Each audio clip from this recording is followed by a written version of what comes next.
Assalamualaikum warahmatullahi wabarakatuh. Kami dari kelompok 5 Manajemen Keuangan akan membahas materi tentang analisis laporan keuangan yang beranggota kelompok 1 Nurul Hidayatul Mahfirah dengan NIM belakang 051, 2 Vivit Iza Rosita dengan NIM belakang 067, 3 Muhammad Anjas Radenta dengan NIM belakang 077, 4 Septiana Sari dengan NIM belakang 082. Baik, mari kita simak materinya. Laporan keuangan merupakan suatu informasi yang menggambarkan kondisi keuangan suatu perusahaan, di mana informasi tersebut dapat dijadikan sebagai gambaran kinerja keuangan suatu perusahaan. Tujuan laporan keuangan adalah untuk memberikan informasi kepada pihak yang membutuhkan tentang kondisi suatu perusahaan dari sudut angka-angka dalam satuan moneter. Tujuan laporan keuangan secara garis besar adalah 1. Sarana informasi, 2. Pemahaman, 3. Peramalan, 4. Diagnosis, dan yang kelima evaluasi. Selanjutnya jenis laporan keuangan. Yang pertama ada neraca. Bentuk atau susunan dari neraca tidak ada keseragaman di antara perusahaan-perusahaan tergantung pada tujuan yang akan dicapai.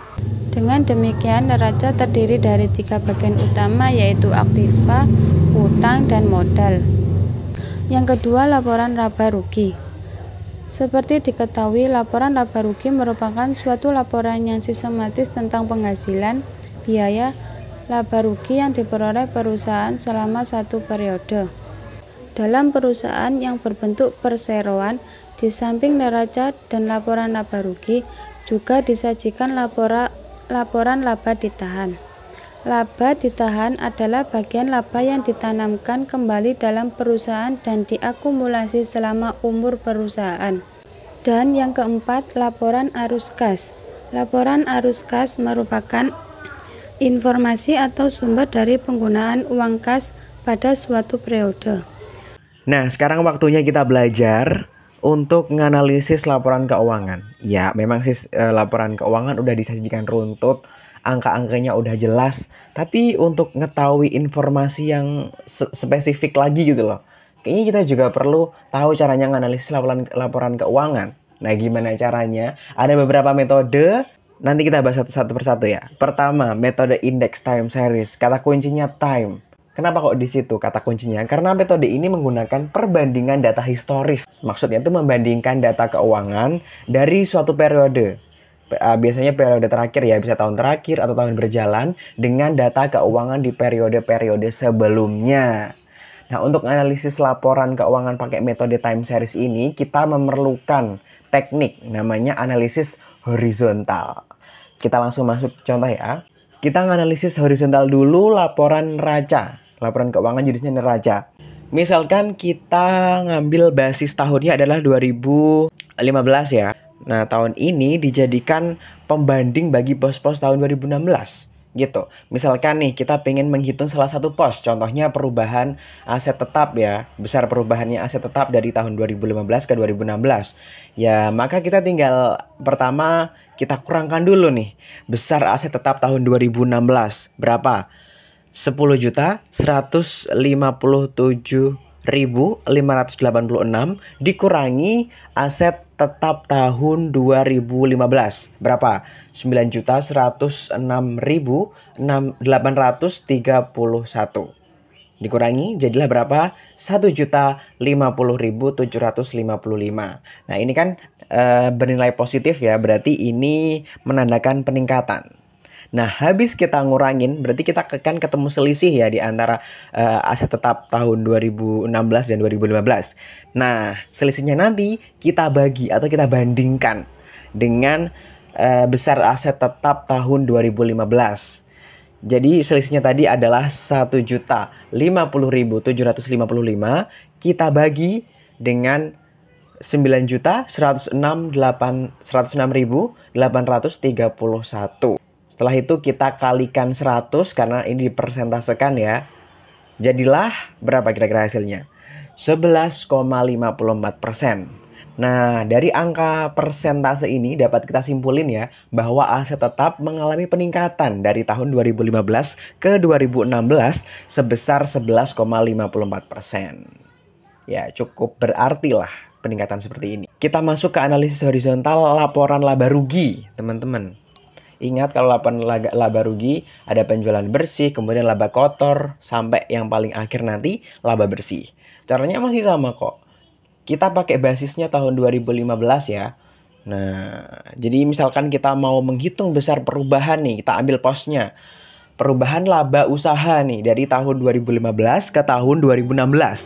Berarti sama aja dengan tadi, kita tinggal ngitung selisihnya laba tahun 2016 8.707.661 dikurangi laba usaha tahun 2015 sebesar 7.939.401.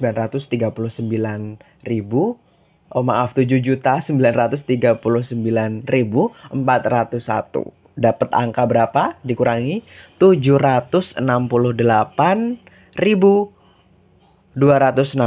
Lagi-lagi nilainya positif, berarti peningkatan.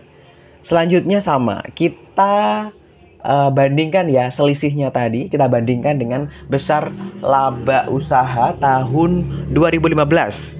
Jadi 768.260 tadi kita bagi dengan 7.939.831. Kita kalikan 100, kita persentasekan, jadilah ketemu 9,7%.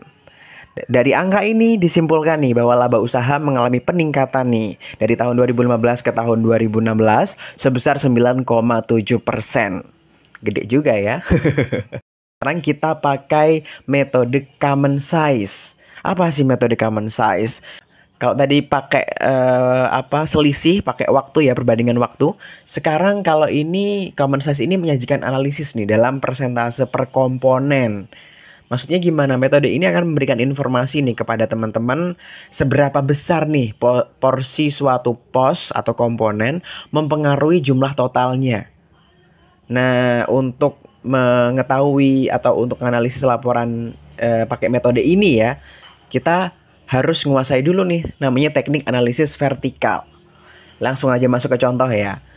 Kita menganalisis vertikal laporan neraca dulu.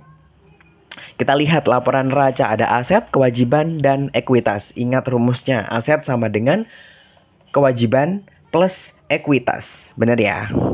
Yang paling besar porsi atau total terbesar itu kan berada di aset total atau sama dengan total kewajiban dan ekuitas.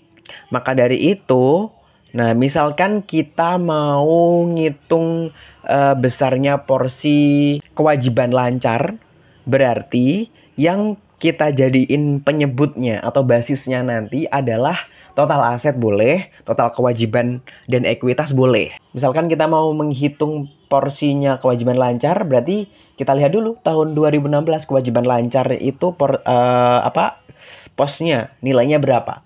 Oh ternyata 10.878.074. Nah, kemudian kita bandingkan atau kita bagi dengan total aset atau total kewajiban dan ekuitas sama aja nilainya ya. Sebesar 16.745.695. Nah, ketika udah dibagi, kita kaliin dengan 100. Dengan maksud sama juga dipersentasekan kayak tadi. Jadilah atau ketemulah angka 64,96%. Positif lagi ya. Kok positif? Nggak ada positif anjir. Nah, dari sini bisa diambil kesimpulan nih bahwa kewajiban lancar tahun 2016 nih mempengaruhi atau punya porsi sebesar 64% terhadap total kewajiban dan ekuitas atau total aset tahun 2016. Berarti lebih dari setengahnya ya mempengaruhinya gitu. Jadi ya kalau diklasifikasikan ya lumayan besar sih pengaruhnya ya kepada aset total atau total ekuitas dan kewajiban. Masuk ke contoh kedua, analisis vertikal laporan laba rugi. Ingat, kalau tadi pakai laporan neraca itu nilai paling gede atau totalnya adalah aset total atau total ekuitas dan kewajiban. Sedangkan kalau laporan laba rugi, ini yang paling besar totalnya atau yang menjadi total itu adalah penjualan bersih. Karena semakin ke bawah kan dikurangi ya, semakin bawah dikurangi sampai ketemu laba bersih. Jadi yang dibandingnya adalah penjualan bersih. Oke, sekarang kita coba lihat kolom 2015. Kita mau menghitung besar porsinya laba bersih ya. Kita mau ngitung porsinya laba bersih terhadap penjualan bersih.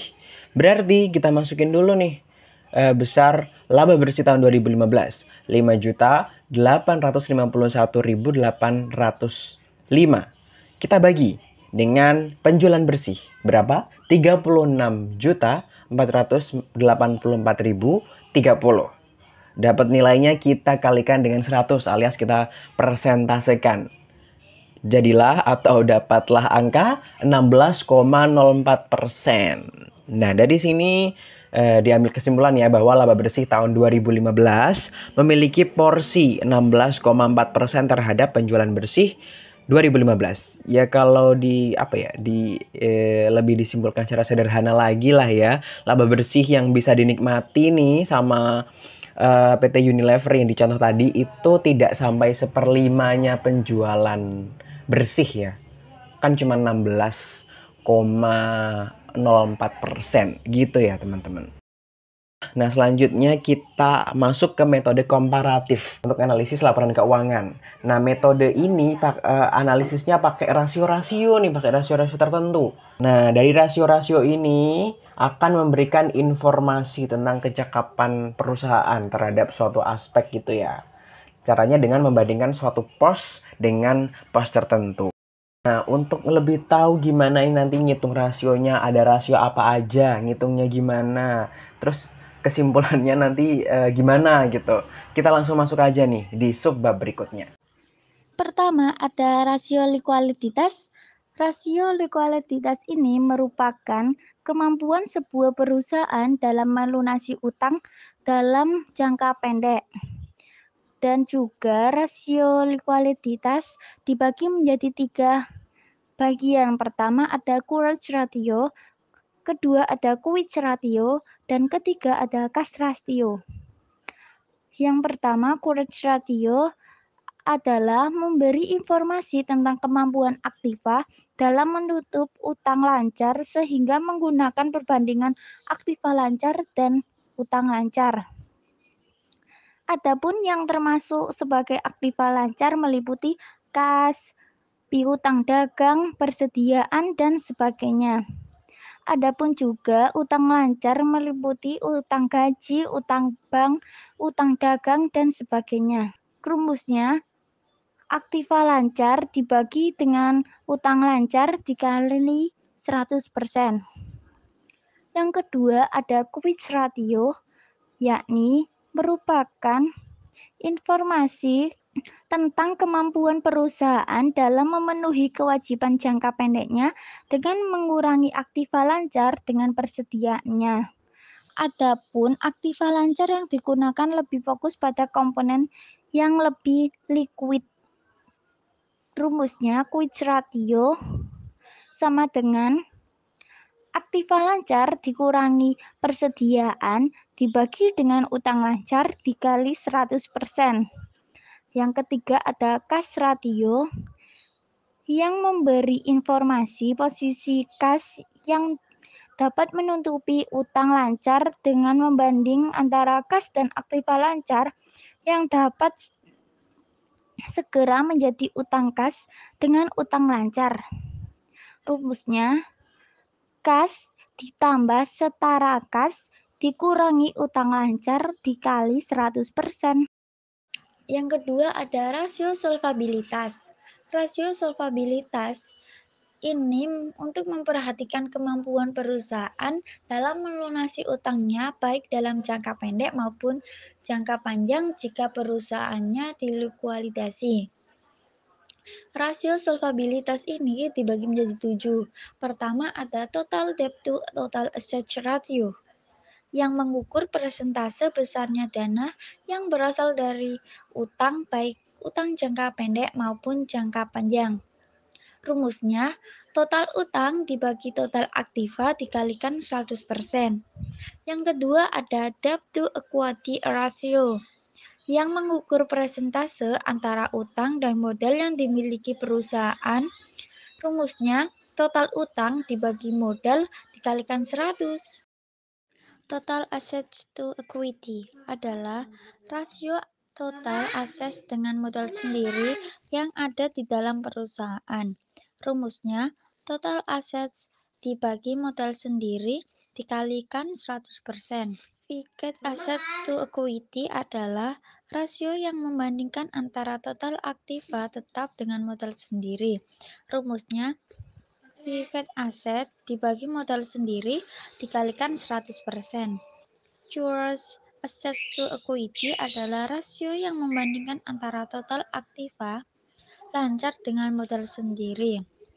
Rumusnya, current asset dibagi modal sendiri dikalikan 100%. Inventory to equity adalah rasio yang membandingkan antara total persediaan barang dengan modal sendiri. Rumusnya, persediaan barang dibagi modal sendiri dikalikan 100%. Yang terakhir ada recoverable to equity adalah rasio yang membandingkan antara total piutang dengan modal sendiri. Rumusnya, piutang dagang dibagi modal sendiri dikali 100%. Yang ketiga ada rasio aktivitas. Rasio aktivitas ini akan melihat tingkat aktivitas aktiva pada beberapa aset di tingkat kegiatan tertentu. Rasio aktivitas ini dibedakan menjadi 6 macam. Pertama, sales to liquid assets adalah rasio yang membandingkan antara total penjualan dengan aktiva liquid. Rumusnya adalah penjualan dibagi aktiva liquid. Yang kedua, sales to receivable adalah rasio yang membandingkan antara total penjualan dengan piutang. Rumusnya penjualan dibagi dengan piutang dagang. Yang ketiga ada sales to investor, adalah rasio yang membandingkan antara total penjualan dengan persediaan barang. Rumusnya adalah penjualan dibagi persediaan barang. Yang keempat, sales to current assets adalah rasio yang membandingkan penjualan dengan aktiva lancar. Rumusnya, penjualan dibagi aktiva lancar. Yang kelima, sales to fixed assets adalah rasio yang membandingkan antara total penjual dengan aktiva tetap. Rumusnya, penjual dibagi aktiva tetap. Yang keenam, ada sales to total assets adalah rasio yang membandingkan penjualan dengan total aktiva. Rumusnya, penjualan dibagi total aktiva. Yang keempat, ada rasio profitabilitas. Rasio profitabilitas ini digunakan untuk mengetahui kemampuan perusahaan dalam mendapatkan keuntungan atau laba. Rasio ini biasanya menjadi patokan terhadap keberlangsungannya bisnis. Rasio profitabilitas dibagi menjadi 5. Pertama, profit margin. Untuk menghitung sejauh mana perusahaan mampu menghasilkan keuntungan bersih pada tingkat penjualan tertentu.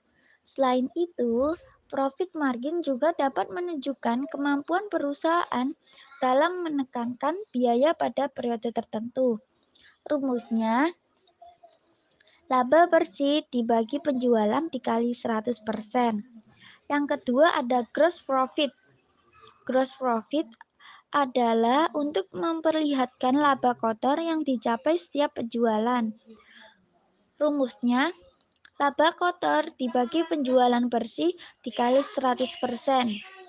Yang ketiga ada net profit margin, yaitu untuk mengukur laba bersih yang dihasilkan dalam setiap penjualan atau dalam rupiah atau mata uang yang digunakan dan efisiensi. Rumusnya, laba bersih setelah pajak dibagi penjualan bersih dikali 100%. Yang keempat, return of investment atau ROI menunjukkan kemampuan perusahaan dalam menghasilkan laba yang akan digunakan untuk menutup sejumlah investasi yang dikeluarkan. Rumusnya, laba bersih setelah pajak dibagi investasi dikali 100%. Yang kelima, ada return on assets untuk memperhatikan kemampuan perusahaan dan menghasilkan keuntungan dengan seluruh aktiva yang dipunyai. Rumusnya, laba sebelum bunga dan pajak dibagi total aktiva dikali 100%. Kesalahan-kesalahan dalam analisis laporan keuangan. 1. Keliru memperhitungkan persediaan barang. Persediaan dalam perusahaan dagang merupakan aset yang penting. Tentunya perusahaan akan melakukan perhitungan secara fisik untuk menyesuaikan dengan laporan persediaan yang telah dibuat sebelumnya. Bisa saja karena salah memperhitungkan membuat persediaan di akhir periode terlalu tinggi maupun terlalu rendah. Hal ini nanti akan berdampak pada neraca yang ada dalam laporan keuangan. 2. Kesalahan pencatatan. Kesalahan pencatatan bisa saja terjadi sehingga nominal untuk akun yang digunakan tidak sesuai. Misalnya saja saat penjualan tunai Anda keliru membukukannya sebagai penjualan kredit. Hal ini berdampak pada hutang bertambah dan kelebihan kas saat dilakukan cash outflow. Ketiga, tidak menghitung harga pokok penjualan dengan teliti. Dalam menentukan harga pokok penjualan dalam perusahaan harus memperhatikan 3 hal, yakni persediaan, pembelian bersih, dan retur. Mungkin saja Anda lupa untuk memasukkan biaya angkut dan retur untuk menghitung harga pokok penjualan tersebut. Akhirnya, harga pokok penjualan yang ditampilkan tidak akurat lagi. Keempat, tidak bisa membedakan akuntansi berbasis akrual dan kas. Pencatatan akuntansi untuk penerimaan dan pengeluaran kas terbagi atas 2 metode, yakni akrual dan kas basis. Ada perbedaan saat pencatatan kas menggunakan 2 metode ini. Misalnya saja untuk metode kas basis, biaya dicatat saat mengeluarkan uang, sedangkan akrual basis, pencatatan dilakukan saat biaya tersebut digunakan. 5. Laporan usia piutang usaha yang buruk. Bagi perusahaan dagang tentu sering mendapati penjualan secara kredit. Dalam penjualan kredit sangat perlu untuk memperhitungkan usia piutang usaha. Jangan sampai Anda hanya sibuk menjual secara kredit namun lupa menagih piutang. Bisa-bisa perusahaan kekurangan kas untuk biaya operasionalnya jika piutang tak ditagih. 6. Kesalahan penulisan desimal. Bisa saja kesalahan dalam laporan keuangan perusahaan dagang karena keliru dalam menulis desimal. Bisa saja Anda harusnya menuliskan 10 juta, namun ditulis menjadi 1 juta. Kesalahan ini bisa berakibat pada nominal dalam laporan keuangan tak sesuai dengan kenyataan yang ada. Informasi yang ditampilkan dalam laporan tersebut menjadi tidak akurat dan accountable. Yang ketujuh, tidak memperhitungkan biaya angkut. Mungkin laporan keuangan Anda keliru karena lupa untuk memperhitungkan biaya angkut. Biaya angkut ini bisa timbul saat membeli barang maupun menjual barang ke konsumen. Ada beberapa ketentuan dalam pengiriman barang seperti FOB, CIF, maupun CNF. Ada biaya barang angkut yang ditanggung pihak pembeli, namun ada pula yang ditanggung oleh pihak penjual. Untuk itu, sebelum membeli pastikan dahulu ketentuan biaya angkutnya agar tidak salah dalam memperhitungkan harga pokok penjualan. Sekian presentasi dari kelompok kami. Wassalamualaikum warahmatullahi wabarakatuh.